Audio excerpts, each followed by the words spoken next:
High, আমি আজ আর নিজেকে দেখালাম না।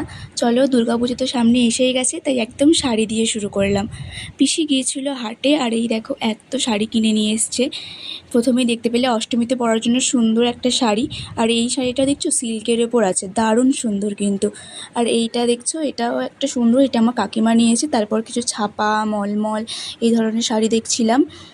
আর তারপরে দেখো এই যে সুন্দর ছাপা শাড়িটা, আর এই যে দেখছো এই শাড়িটা নীলের মধ্যে গ্রিন, এটা আমার খুব পছন্দ হয়েছে কিন্তু। এই দেখা কমপ্লিট হয়ে যাওয়ার পরে আমি চলে গিয়েছিলাম দেয়ালে রং করতে। ব্ল্যাক কালারের সঙ্গে মিডিয়ামটা মিশিয়ে রংটা একটু প্রথমে পাতলা করে নিলাম। তোমরাও কিন্তু এখানে এরকমভাবে রংটা পাতলা করতে পারো, জল ইউজ করবে না। আমি দেয়ালে ফেব্রিক কালার ইউজ করেছি। তারপরে আমি বেসটা করে নেওয়ার পরে আমি এখানে ব্ল্যাক দিয়ে বর্ডার দিয়ে দিচ্ছিলাম।